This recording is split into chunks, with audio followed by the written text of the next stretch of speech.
This podcast is brought to you by the School of Advanced Study, University of London. All of our podcasts are available from our website, www.sas.ac.uk.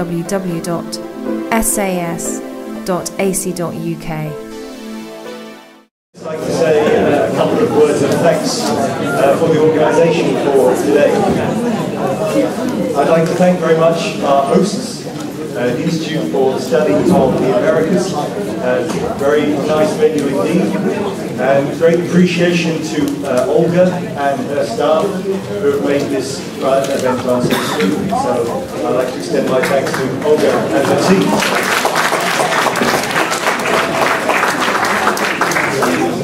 Also, just to say that the reception will be held immediately after this keynote address, and you're all very welcome to attend that.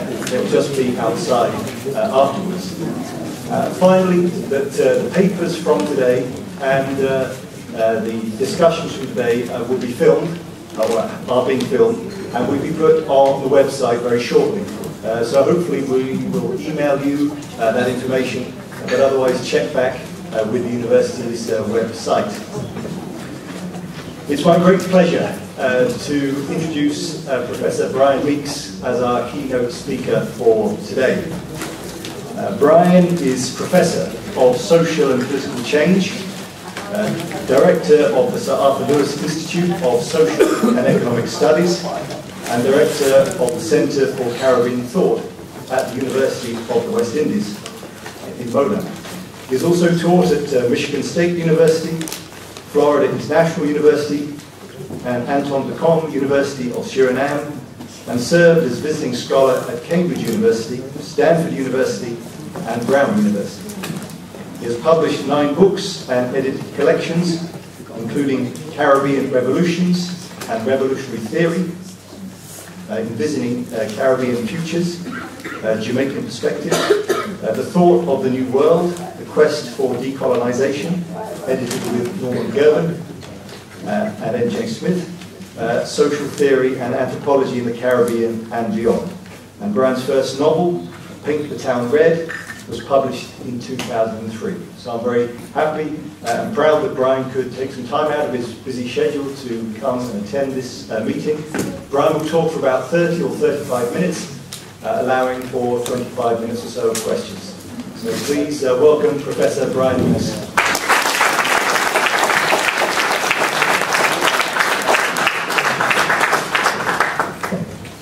Thank you, Peter. Peter works at the University of the West of England, but just left the University of the West Indies. So you wear both hats as an old member of our faculty at symbolise, my institute. And thank you for asking me to come. And Kate Quinn, who is an old associate. Thanks, Kate, very much. Excellency Tony Johnson, Member of Parliament, Diane Abbott, who it's my pleasure to meet for the first time. My students here, I see at least half a dozen in the room who I've taught over the years, so I've gone on to bigger and better things. And ladies and gentlemen, I'm very happy to be here, and I'm particularly happy of the way this conference has gone so far, because I think while all the papers have been excellent, the questions from the floor have been a feast for me to hear the perspectives of people from the Jamaican community and beyond interested in Jamaica, in London, in England in general. My paper is entitled, my talk is entitled Jamaica on the Cusp of 50, Wither Nationalism and Sovereignty. On the evening of December 29, 2011, Portia Simpson Miller led her People's National Party to a decisive 42-21 seat victory over the incumbent Jamaica Labour Party, setting a new precedent as the JLP, only recently having anointed Andrew Holness to replace Bruce Golding as its leader and Prime Minister, turned out to be the first government in the country's modern political history to serve only one term in office.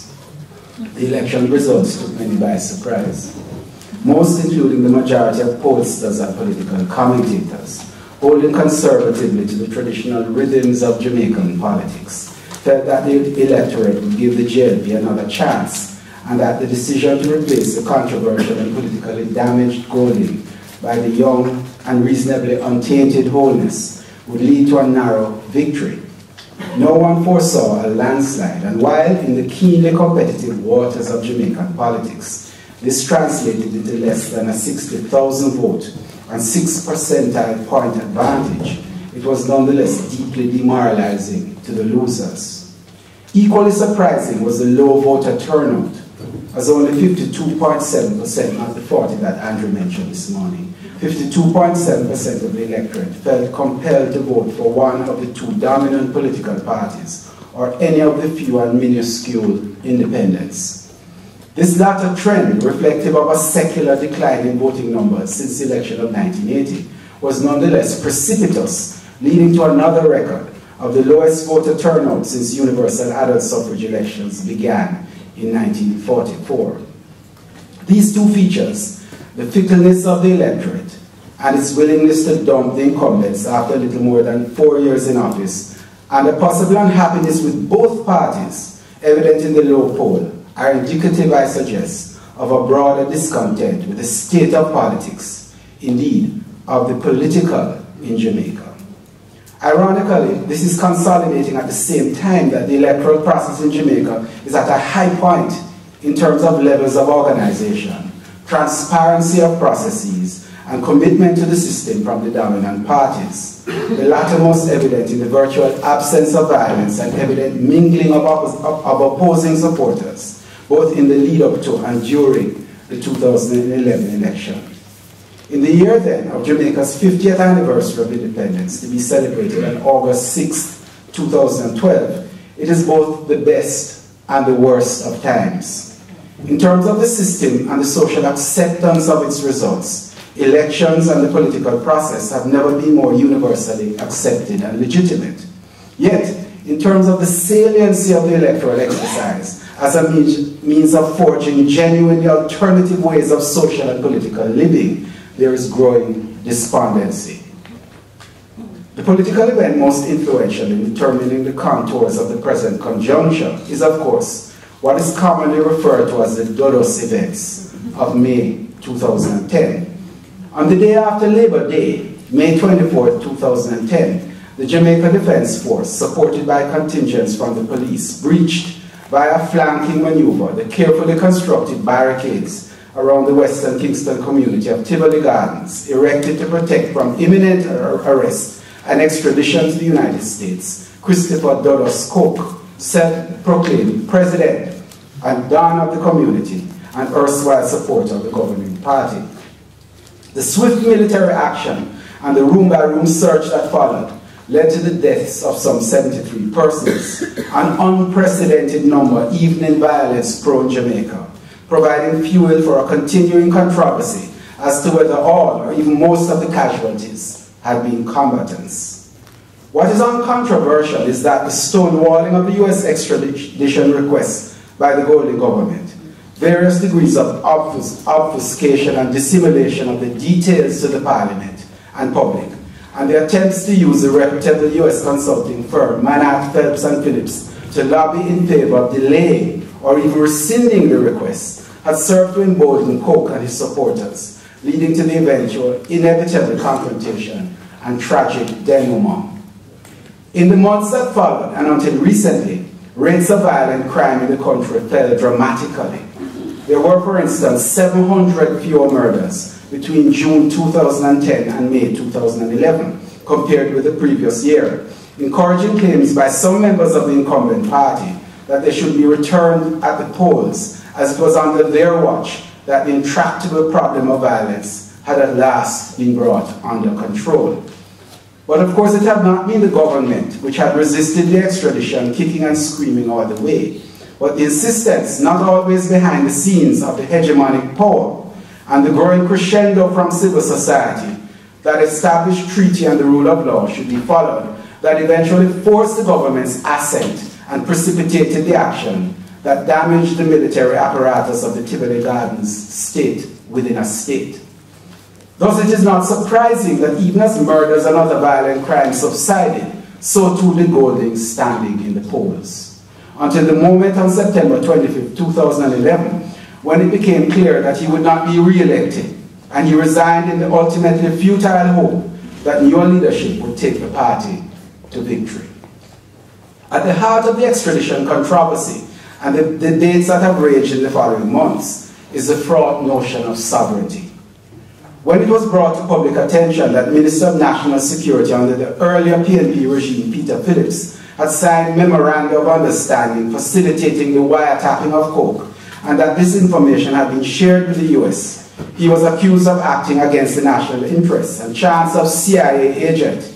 Even more ironic, given the JLP's traditions of pro-American right-of-center politics, were directed at him from the government benches of the House.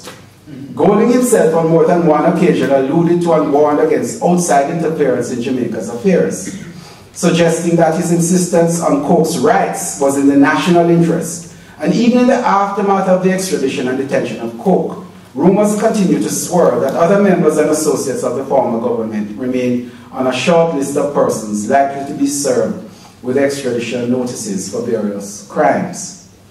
Most bizarre of all was the matter of the US surveillance plane, a Lockheed P-3 Orion, that had been seen by many and was photographed circling the airspace above Kingston during the military action. When asked in October 2011 whether the government knew about this, then Minister of Security Dwight Will Nelson at first denied that the plane even existed, only to be contradicted later by PM Holness, who suggested, somewhat confusingly, that it was a military matter and thus outside the purview of the Minister of National Security.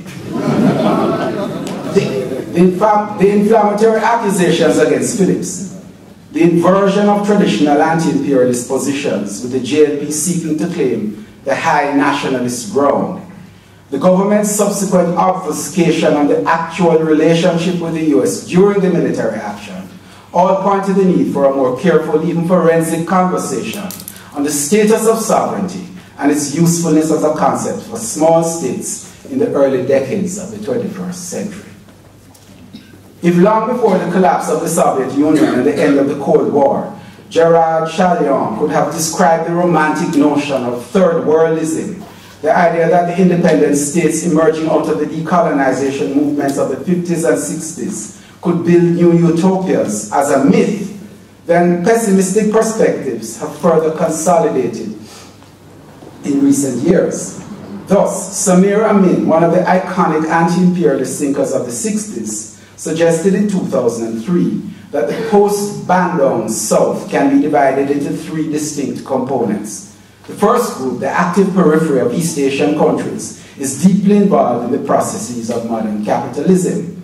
The second group, consisting of India and many Latin American states, is also involved, but far more vulnerable than the Southeast Asian countries. The third group, constituting much of Africa's smaller states, presumably like the Caribbean, is locked into, quote, outmoded international divisions of labor, unquote, and therefore extremely marginalized in the contemporary world. If in Amin's assessment, even the dynamic peripheries remain vulnerable, there is little if any space left for the marginal countries, beyond the provision of passive reserves, armies of unemployed labor for the developed economies. Equally pessimistic in proposing the absence of any room for maneuver by small peripheral states is Emmanuel Wallerstein, who argues inter alia that short of what he describes as radical alterity, Al-Qaeda and Iran, or the failed policy of direct confrontation, that is Iraq, the only weapon that small peripheral states have in their strategic armory is the somewhat ephemeral mass migration of persons from the south to the north, with the potential of these groups becoming a fifth column of support for the causes of the south in the northern countries, in the center countries. Far more texture, perhaps out of disciplinary sensibility in the appreciation of the continuing saliency of the state, though I fear equally pessimistic in conclusion, are some of the positions from the international relations establishment. Thus, Stephen Krasner, in his argument for sharing sovereignty, develops the proposition that conventional sovereignty has three elements: international legal sovereignty first, or the internationally recognized right to juridical independence, what he calls Westphalian Vatelian sovereignty, or the right of each state to domestic authority structures, and domestic sovereignty, or the actual control of authority within a state's territorial boundaries. Krasner's argument, at first glance reasonable, is that the rules available to provide assistance for well-governed states are inappropriate for badly governed ones. Governance assistance and transnational administrative forms are inadequate, and to quote Krasner, in the future, better domestic governance in badly governed, failed and occupied polities will require the transcendence of accepted rules, including the creation of shared sovereignty in specific areas. In some cases, decent governance may require some new form of trusteeship, almost certainly de facto rather than de jure, unquote. Aside from the evident hubris in the assumption of the common acceptance of a marker for badly governed and failed states, the glib acceptance of occupation as an occupational hazard facing developed countries is the even more hubristic reassertion of the language of colonialism in the use of trusteeship as the descriptor for the proposed arrangement. I readily admit that Krasner has proposed exceptional conditions for his new arrangement, including instances of civil war and imminent starvation of the domestic population, all compellingly reasonable. Yet I suggest that in the permanency implicit in his exhortation to rewrite norms of international sovereignty is the dangerous reassertion of archaic principles of imperial power and dominance rejected more than 6 decades ago. It is perhaps appropriate to re-examine those principles and the momentous struggles to decenter them in this moment of pause before too rapidly marching down that particular hoary road. What, however, if the onward march of capitalist globalization has so changed the world that the markers of power no longer pass mainly through the corridors of the state? Susan Strange's argument, novel at first, is now widely acknowledged that in the contemporary world, power has shifted upward from weak to strong states, sideways from states to the market, and that some power has, to quote her, evaporated in that it has diffused and no institution is exercising it.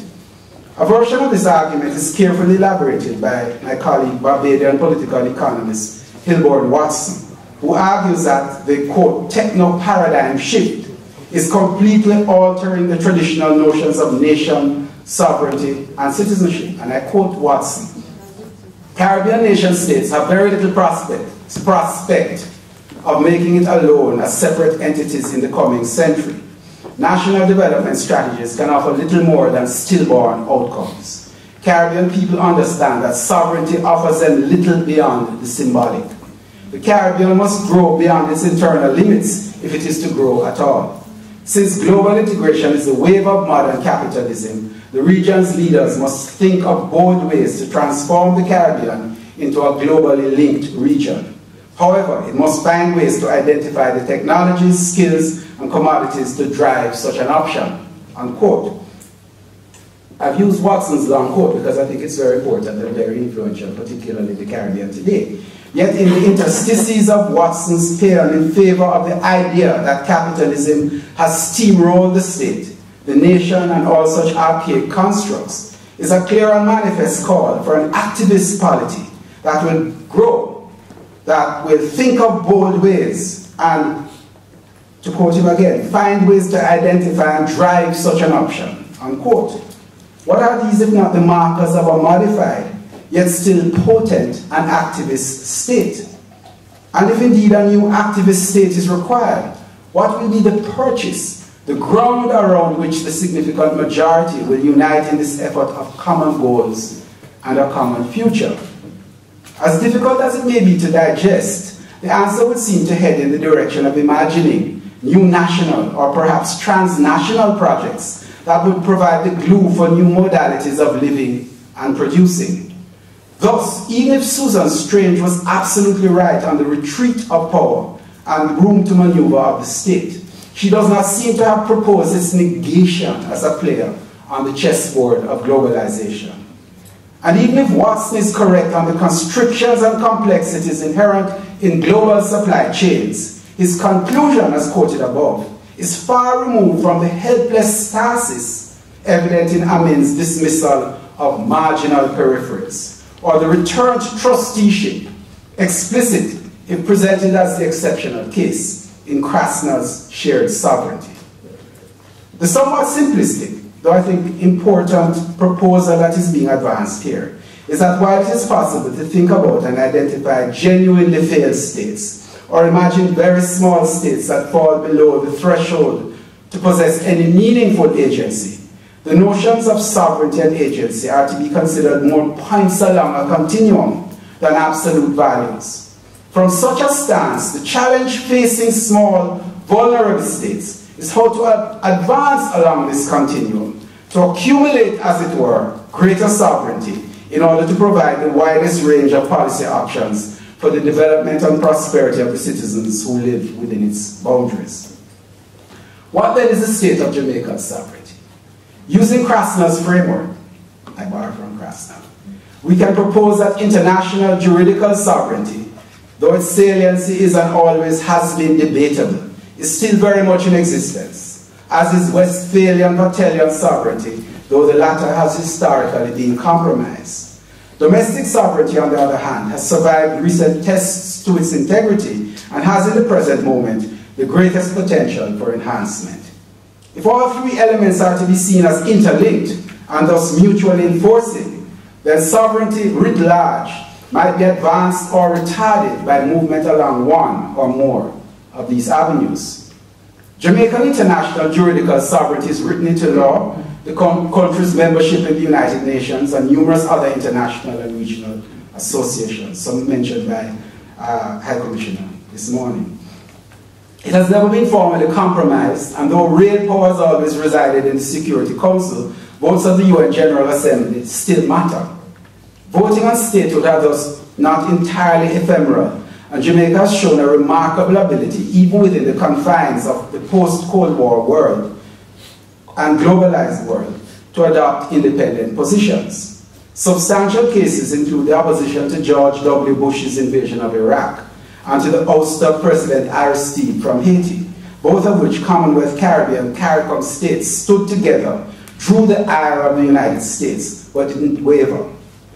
The interesting lesson that might be drawn from a regional perspective is that regional unity matters in the face of a potentially hostile hegemon. But the numerous votes of the independent small states of the Caribbean are also important. Emphasis on numerous.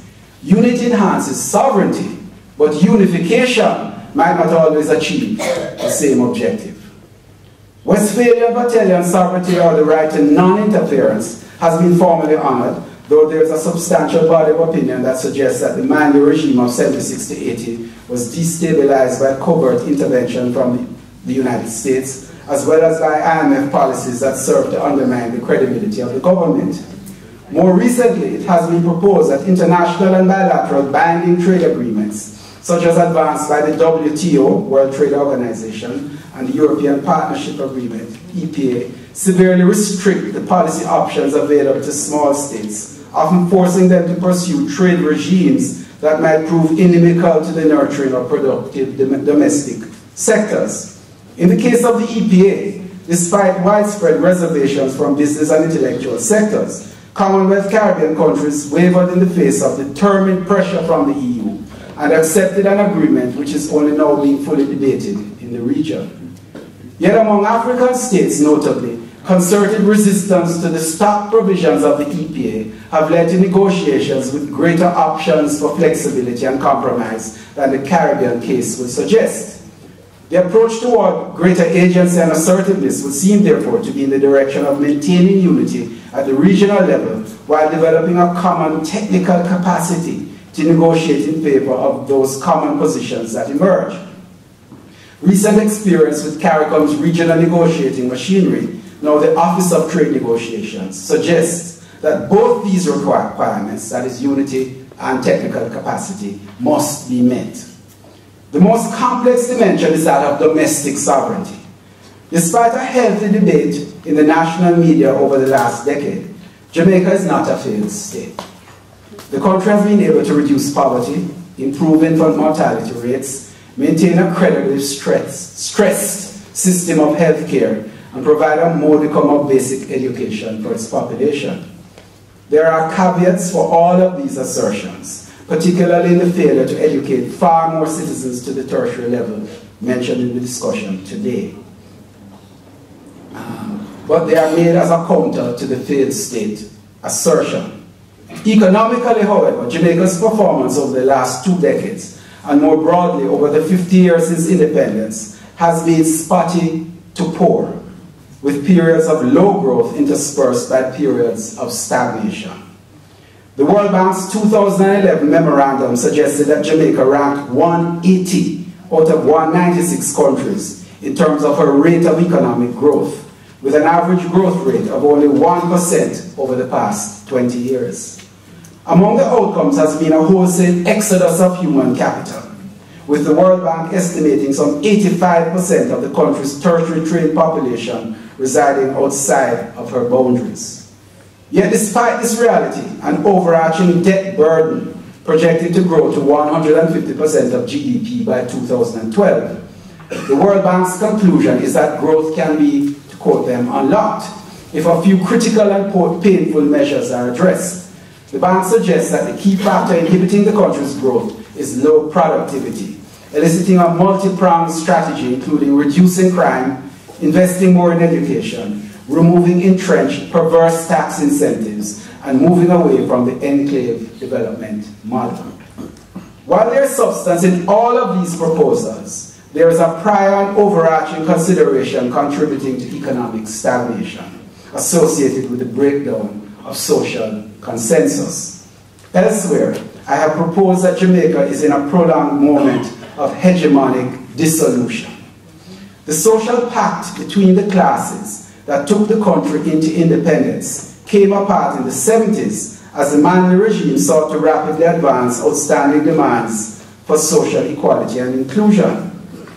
It was never put back together again, and Jamaica has endured a long interregnum in which neoliberal platitudes of the magic of the market and grassroots interpretations of the same, such as the crude materialism of the bling culture, proliferated.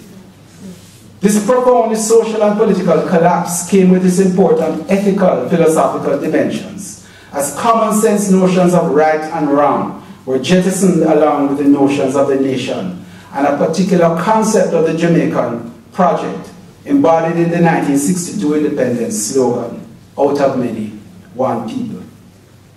A critical political dimension of this moment was the emergence of the Don and the so-called garrison communities of the inner cities, so previous panels have set me up.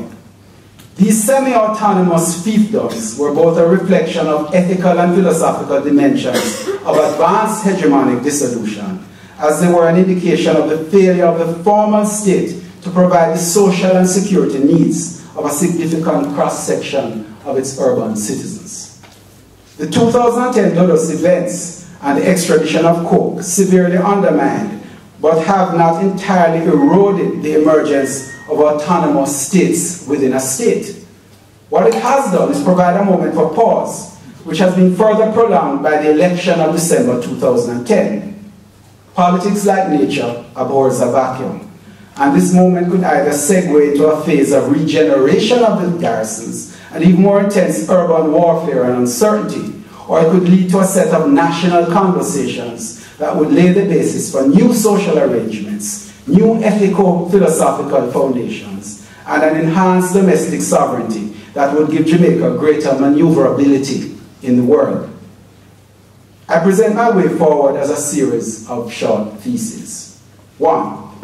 The severe damage to the Dodos-led empire in 2010, the role of civil society in raising its collective voice against the apparent cohabitation between the government and the Don, and the decisive victory of the PNP at the polls together provide a moment for rethinking not only Jamaican politics, but the nature of the Jamaican polity. 2. The 50th anniversary of independence is a most appropriate time to consider these matters and launch a conversation, a constituent assembly of the Jamaican people, at home and abroad, that would look closely at constitutional matters, the economy, terms of social engagement, and the philosophical underpinnings of the society. 3. The philosophical question needs special attention. It is a patently false assumption that there is a common set of precepts that unites Jamaica. The debate that emerged following the publication of excerpts from the diary of a notorious gunman, Cedric Doggy Murray, leader of the Stone Crusher gang in 2010, is noteworthy. Doggy's musings suggested a seamless intermingling of Old Testament religiosity with murder to avenge perceived social inequality, a view often voiced in different ways by many dancehall DJs. Similarly, the 2010 LAPOP study of political culture and democracy in Jamaica found that in assessing support for the political system on a 100-point index, Jamaica's 48.6 points score places it close to the bottom of the chart. That means least support in Latin America and the Caribbean for the political system. 4.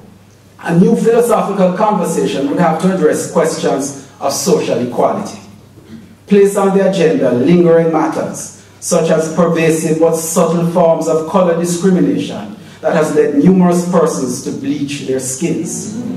Confront the blatant homophobia that has grown in the past decade, and give due respect in appropriate institutional ways to patois, the despised but irrepressible language of the majority, which is simultaneously and ironically the gold seal signature of Jamaica to the rest of the world. It would have to consider an entirely new definition of the nation that is sensitive to the fact that half of all Jamaicans live elsewhere while still considering themselves integrally part of the nation.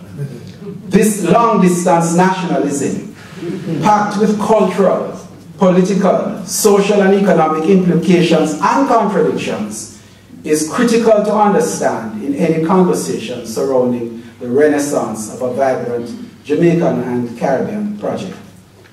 5. Such a conversation would lead to a discussion of the necessary reforms in the political system that would learn from those successes that already exist, such as the Electoral Commission of Jamaica, which has been successful in finding a way to bring together the dominant political parties and members of civil society in a common program that has largely ended corruption and violence in the electoral process. It would have to address matters associated with the deepening of democracy, such as phasing out the unelected Senate and introducing principles of recall for non-performing members of Parliament. 6. Similarly, the conversation and its resolution in a clear political direction for the future would lay the foundation for a parallel economic discourse that would explain structural and fiscal limitations, propose democratic approaches to the balancing and sharing of sacrifices across social sectors, and suggest an economic path for the next 50 years. 7. The regional agenda is closely tied up with this. Gilbert Roberts, Bishop and Payne, and many others have lamented the failure of Caribbean states to shed island sovereignty more rapidly in favor of a shared regional sovereignty that would enhance prospects for autonomy and development. If the argument advanced here is substantial, then it is evident that in order for Jamaica to participate effectively in a shared arrangement of sovereignty at the regional level, it must resolve critical matters related to domestic sovereignty in the national space. While one agenda need not be stalled until the other is completed, it is fair to say that the national takes precedence over the regional and will bring the regional crashing to the ground, as in the past with federation, if it is not largely resolved before the latter. My conclusion is entitled, Guerrilla Sovereignty. The flaw in most discussions on globalization and the demise of the state and sovereignty is the failure to properly account for the pesky persistence of states in the contemporary world. While it is true that there are states that reasonably qualify as failed, and others that barely survive without aid and international assistance of various kinds, many more persist with varying levels of prosperity within the world system. If this is true, it would be neglectful to say the least, to end the discussion at the point of recognition of the severe obstacles in the path of small resource-poor states in the contemporary global order. Instead, what is required is a necessary discussion as to how to build the appropriate alliances within the states, consider the philosophical questions that might be appropriate in forging a common ethos, in forging a new inclusive notion of the nation, cognizance of the importance of long-distance nationalism, advance for the widest discussion and national approval a suite of achievable midterm objectives, forge the appropriate alliances with regional neighbors that face similar obstacles and share common objectives, and proceed to bob and weave through the underbrush of the globalized world, using a sort of guerrilla sovereignty to seek against the odds to improve the social and economic lives of the majority within the national space of Jamaica and beyond her, a future Caribbean alliance. Thank you.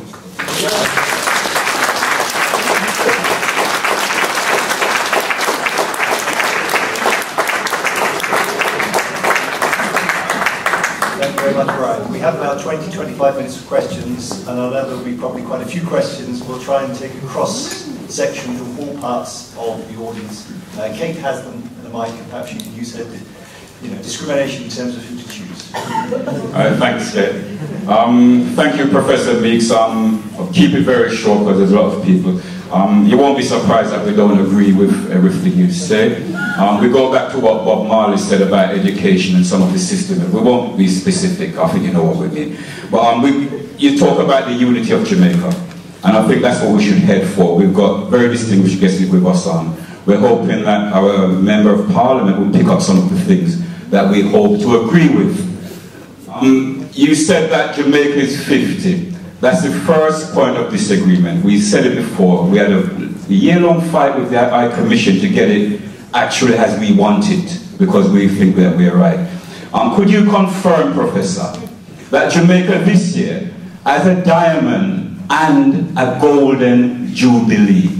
A diamond jubilee because the Queen is ahead of state still, and a golden jubilee because we're 50 years independence. We're not measured by the Republican standard. Could you confirm that, please? I understand what you're saying, and bearing your logic, yes, you're right, that so long as we're part of the Commonwealth and the Queen is the head of state, then that is what you're saying is true. But it also raises, the real question of the meaning of Jamaican independence. And that is, in fact, the debate on the question of the Queen and sovereignty is not really a big debate in Jamaica. I think, it is not an issue. People have a problem with the Queen, Mrs. Queen, etc. But really, if you were to ask most people, they're quite happy to move on and do our own thing as a nation, with all due respect.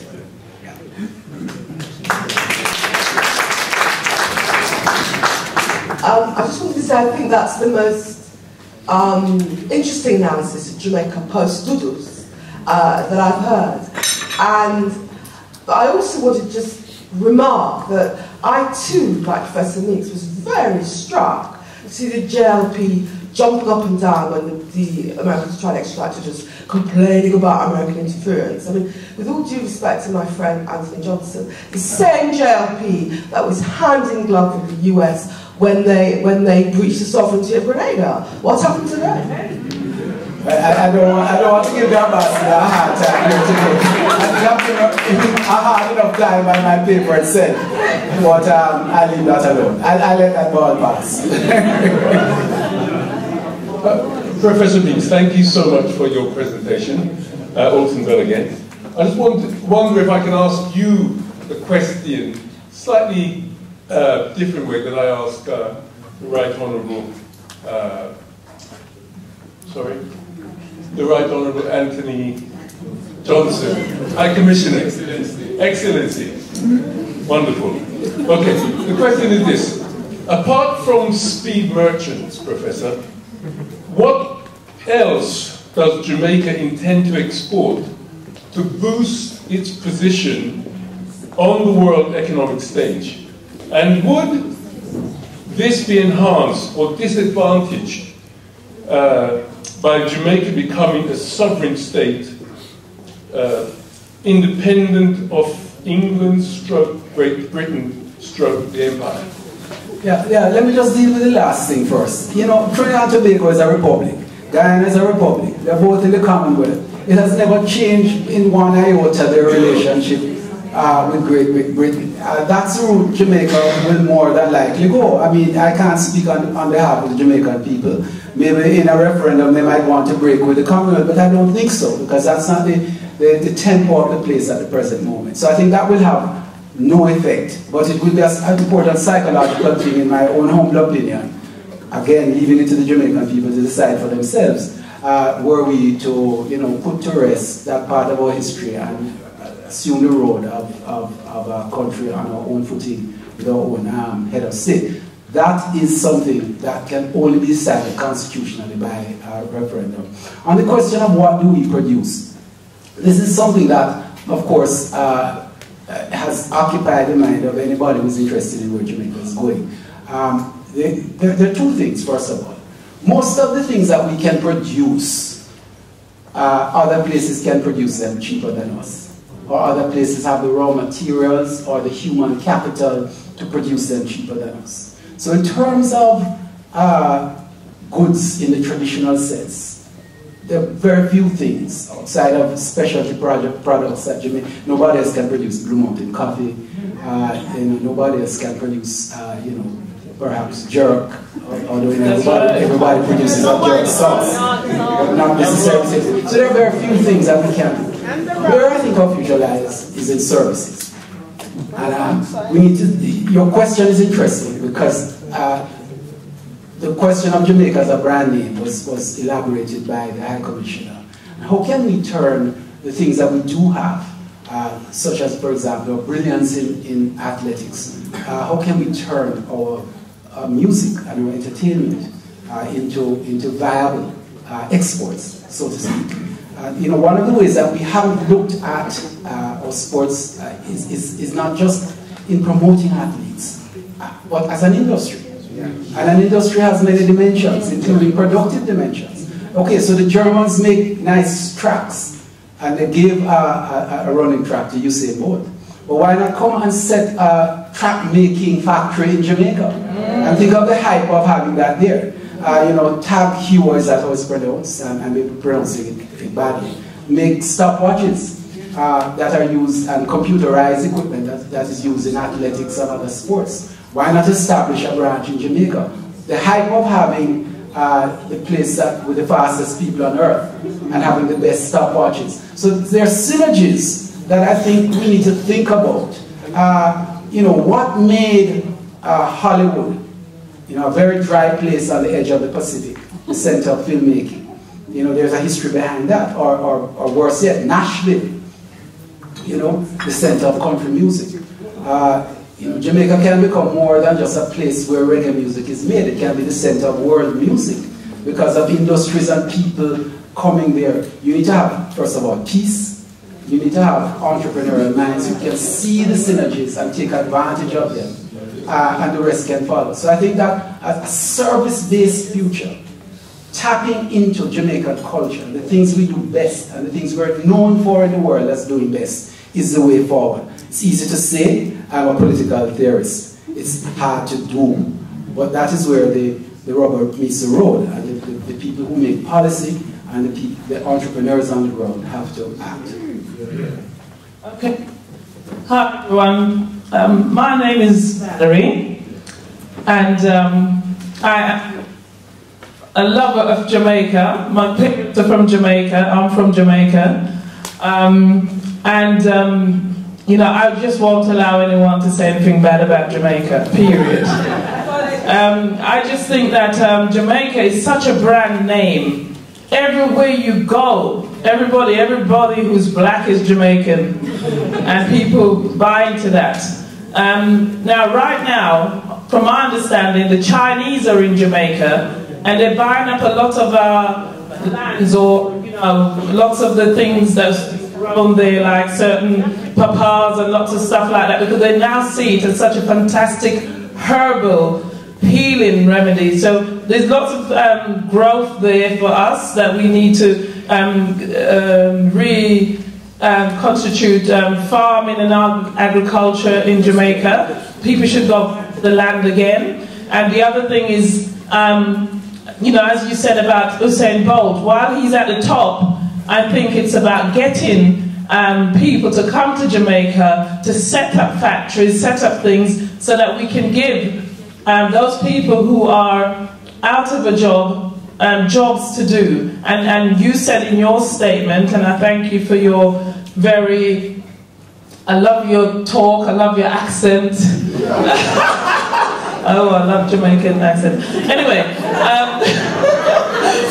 I love what you said about the way forward is about productivity. We need to start producing again. And I think that we've got so many things to be able to produce. And those of us who are living in Britain, we are very patriotic, but when it comes to doing something back in Jamaica, we seem to sort of have a little stopgap. We need to start going forward and doing things like that. And good luck, the High Commissioner for Jamaica. Good luck in your forward, wherever you're going. And Diane Abbott, thank you for being here. All right, thank you. Professor Meeks, thank you for a very brilliant analysis. I'm intrigued with your proposition about the value that can be had from a national conversation. Just 3 quick points, if you can comment on in relation to that. The first point is, one of the things that Jamaica also excels at is conversation. So I'm wondering that how will this conversation be linked into some kind of a political process so that it will have value for people as opposed to just ended up being a kind of frustration at the end of the conversation. Number 2 is just getting a sense of what you see as some of the elements in terms of a conversation related to the diaspora community and how that link can be strengthened in a real way. What do you think is important in terms of that conversation? And thirdly, related to some of the comments that you just made, in terms of the fact that the Global North has talked about the creative industries as an economic driver, and that potential is the kind of potential that I hear you talking about when you talk about sports, when you talk about art, when you talk about culture, when we talk about branding. That whole notion of creative industries is one in which African people everywhere are at the center of the creative drive, but everywhere are not benefited economically from it. So how do we translate that in terms of that Jamaican conversation? Thanks. All 3 very good questions. If I can get them right. The question, you're absolutely right. You know, I have been arguing that at 50 years of independence, I've actually been doing it from 40 years of independence. But this is 10 years later, and I think this is a more profound marker. It's a good time to take stock, and this is what we're doing here today. But the government and the opposition, you know, we have to deal with the reality. We have 2 entrenched political parties. And in the last election, we had a number of independents who got 0.00% of the vote. One of my students led one of the parties, and he was wiped out at the polls. That's a reality. And so we have to find a way to bring the 2 of them together, their members and their supporters, who are a significant part of the Jamaican population. What is new is civil society, which is acting. Some of them are members of the party, some are outside, but they've got a voice of their own. And there are lots of people within the parties who are simply tired of the old ways. The fraternization, you know, everybody, many people in here know Jamaica, unprecedented in the last election. I think this is a moment that we can begin that. How do you convert a conversation into things that actually happen? This is a political question. And it will depend on whether people can get up and say that we're not putting up with the old way. This has happened in the past in a somewhat anarchic way. Perhaps we don't have to do it in an anarchic way. You know, the tradition in recent years has been a black road. And they say we want justice. But maybe we don't have to go that route.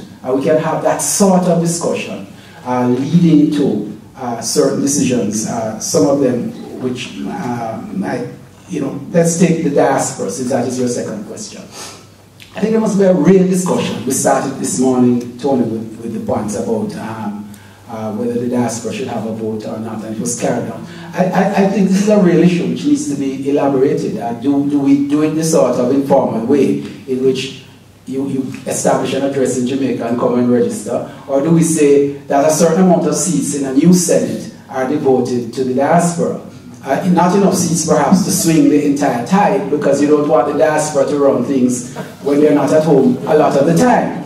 That would be unfortunate. But at the same time, the diaspora has such an important role to play economically in Jamaica, as well as socially, in helping their families and what have you, that to exclude them entirely from having a vote would seem to be a question we need to elaborate. So I for one, raised 10 years ago that the old American slogan, no taxation without representation, should apply to the diaspora. That the diaspora is being taxed, but is not represented. You need some representation. That's one avenue. But of course, the question is creating a peaceful environment. That's the thing that Valerie, I think, doesn't like to talk about the negatives. I live in Jamaica, so I can talk about the negatives. I will defend my country when I'm outside too, but the negatives and violence has to be brought under control. And that is a sine qua non for anything else. And you bring it under control, and then people flow in, capital flows in, and you have a whole different dynamic. So I think that is a critical dimension. How to benefit from the creative industries. I think we have to look at some of the things that the East Asian countries have done. I think that's where we have to look to. In cooperation between the state and the private sector, with the state leading the private sector. And that we've operated too closely to a sort of a neoliberal model in which the state stands up and sets the framework. That's not the only model in the capitalist world. In fact, it's not the one that has worked. You go back as far as the Japanese were really the first East Asian country. Tiger, the Japanese looked at what the Americans did, and when Admiral Perry sailed into their harbor with a battleship and said, open up Japan to trade, they said, we can't have this, and they decided they were going to have a state-led model, but which incorporated the private sector. We have to look there more than towards the Anglo-Saxon countries.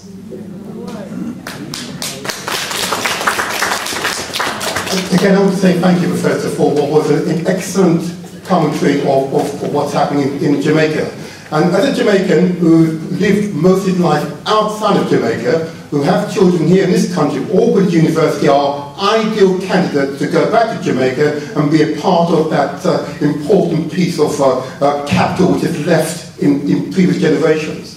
What I want to say this, in your commentary, though, you didn't talk about how you galvanise, how you capitalise upon the capital that's overseas. I'm struck by the number of Jamaicans who are millionaires, who live in Britain, across Europe, and in the Americas. Millionaires who could add actually billions of pounds to our wonderful economy. What we don't have, I believe, is a strategy to capture that imagination, to capture the entrepreneurship, to capture that for the benefit of the whole of the island, and to focus on those critical areas which are important, which is education, good health, and I'd like to think good politics as well. Well, I think you've sort of answered the question, in that we have to address good politics first, which has to do with violence.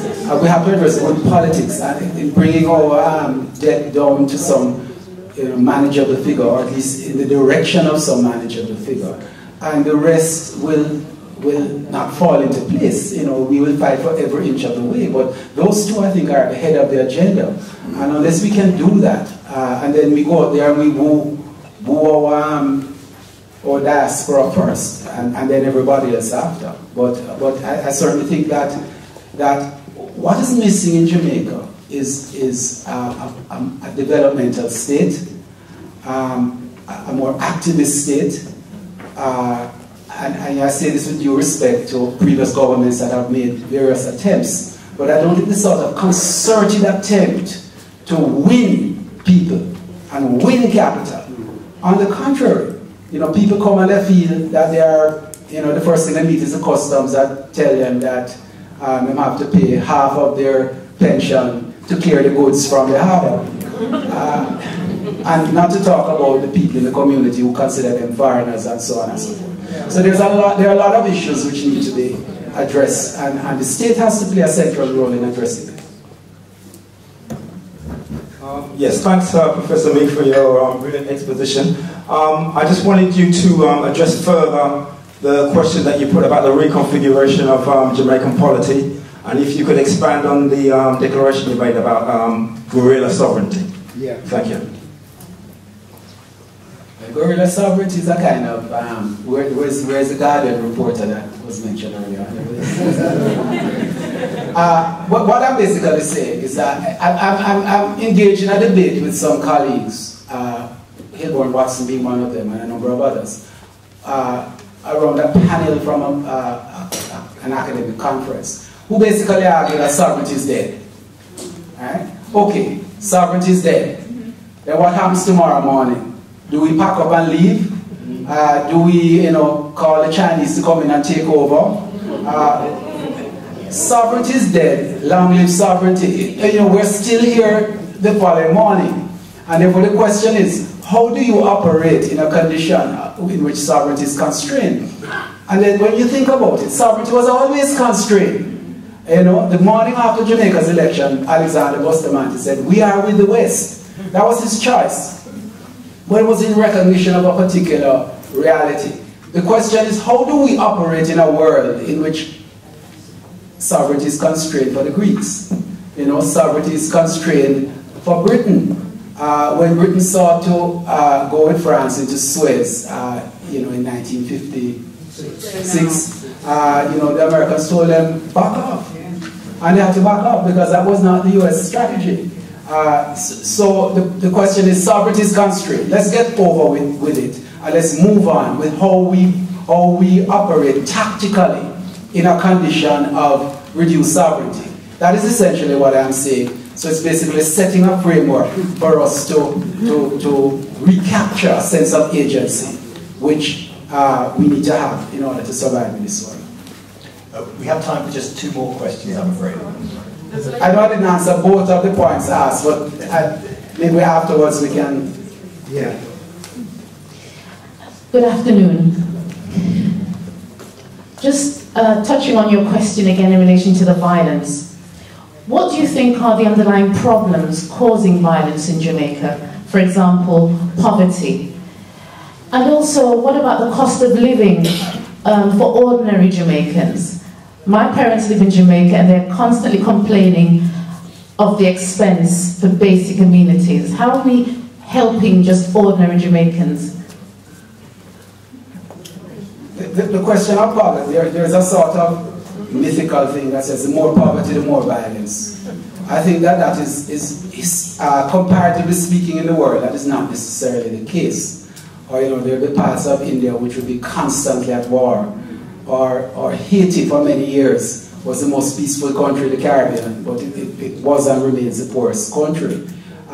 It's far more complex than that, and we need to take a historical and also a structural perspective to understand why the violence is there. And Jamaican violence, there have been some excellent studies as to how it emerged to be what it was, a sharply contested political environment between the 2 major parties. The Cold War period in the 1970s, which enhanced things. Traditions of confrontation in the Jamaican people, because there were violent incidents going back to the 1940s when the parties first were established. But there is nothing inherent in poverty and violence. I think we need to decouple the two while recognizing that where there is extreme poverty, it provides a fertile ground for violence, if you see what I mean. So it's not that the two are a direct relationship. So having said that, then one thing that we have to do is tackle poverty, obviously. But the other thing we have to do is to tackle violence which has political roots, those roots which have become frayed, the connections to politics. But we need to tackle that as an element in its own right. And that cannot be tackled alone by brute force. However, to say that force is out of the equation would be ridiculous, but it must follow the rule of law. And more than that, it must address the failure of the political system to address the problems of the inner city, including not just poverty, but governance in the inner city. Because a big part of the garrison question, this was raised today by David Howard, is the absence of the rule of law, which therefore the vacuum is filled by the Don. So there are a lot of issues there, but I just wanted to address the question of poverty as one that needs to be addressed in its own right, but not as a direct correlate all the time, one-on-one with violence.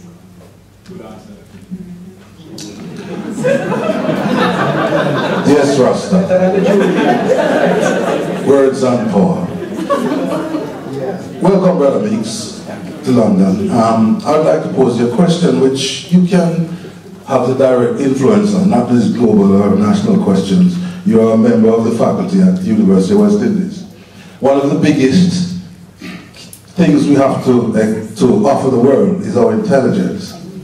Jamaica is recognized as having exported, in the form of lyrics of its songsters and so on, great ideas. You had backbench conservative MPs who were people who supported Bob Marley, said his music brought intense insight to them. People who got Eton and Cambridge and Oxford and those places. You yourself are part of an institution, we were told earlier, that's pioneered ideas around the environment, social organization, and so on. How are we marketing that expertise to the world and earning a living from it? In Britain, our children are going to have to pay $9 grand a year to go and study at a university in this country. I've suggested to you and to other higher institutions, there's more and more of them developing in Jamaica, why they're not trying to persuade us parents and grandparents to send them a picnic to school in Jamaica. Because they will not have to put up with irrelevant curricula, racist material, if they were studying with you at home. I think it's an important point and a relevant one. And we had a discussion earlier, and I know there have been some initiatives which you've been involved in to bring students down in the summer and at various points in the year. I can only say yes, you know, but we might also have to borrow some of our faculty who are living here in the United States. You know, there's not a social science department in the United States. You know, as a social scientist, I'm speaking, that doesn't have one or two Jamaicans or other West Indians on it, and to find ways to use their talent. Again, you know, why would somebody want to come and spend a semester in Jamaica if their life is at risk? So we come back to the question of security. If we can address that, then a lot of things can flow from it. Unfortunately, that is it. So thank you for your questions. Apologies. Sorry. One more.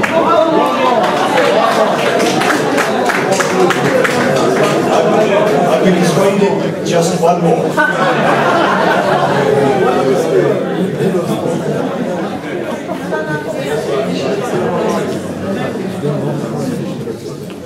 Thank you. Good evening, Professor Meeks. I'm one of those students that did a semester at UWI, and it was one of the best learning experiences of my life. I grew up in this country, Caribbean upbringing in England, but it's not the same as growing up in the Caribbean and studying in the Caribbean about your own culture. There's nothing can top it, nothing here. And there's another part as well, very important, but I noticed in Jamaica, you know, like you said, if you don't feel safe, yeah, there was elements of that when I was there, but I also found that a lot of fear is sort of like instilled in you. So you start actually looking for situations, which, because I'm the kind of person that I am, I refuse to do it, but I saw other students looking for it, and they actually got it. But me now, I went the other way. I just decided, because I'm into music, and I studied, because I've been working with Commonwealth and the Caribbean Studies Department, so I do Caribbean Studies and Music and Media, Entertainment and Culture. So I had to go out and study the dance hall, so I was in there, in that space and in that environment. And would you believe, I went to Tivoli Gardens, I was in Passa doing my project, and I felt it was the safest. They had their own security. I know some people might think, oh, you know, you can't, but no, they had their own security in that community. I felt so safe. Right, so I know things have to be brought under control and all the guns and everything, but I think that the culture in Jamaica is second to none around the world. It's the cultural capital, as far as I'm concerned, of the world, right? And the people, especially poor people, if they haven't got sound system culture to help to balance out their experiences, because it's historical, the sound, because I studied it, it's part of my paper, that can cause problems too. So I just feel like the balance. When I was there, I noticed. Anyway, yeah, I am making a statement. And basically, I want to know, because finally, anyway, I think the head of the defence, I actually met him in Augusttown one night, because I was at a local community meeting. And I asked him, I said, when are you going to lift? I said, when are you going to lift this 2 o'clock business? I said, because I'm not used to going out in Jamaica at 1 and the dance finishing at 2. I'm not used to it, so please tell me, because we need that part as well. No one really talks about it, but we need the music, we need it. It's part of us. The dance hall, the reggae, we need it. It's what kept us going in this country. Thank you. But tell me please, what's going to happen with that? I need to know. I'm not quite sure. I mean, I agree with you that the culture and music is essential, and that we can't move forward without it. It's our heartbeat. Having said that, there are economic questions and social questions that go alongside it. How can we make it an industry that feeds on its creativity, builds for the country as a whole, and ultimately gives us all sorts of benefits? My model is we need to make Kingston a cultural capital in an economic sense as much as it is in a de facto sense. It is now. Yeah.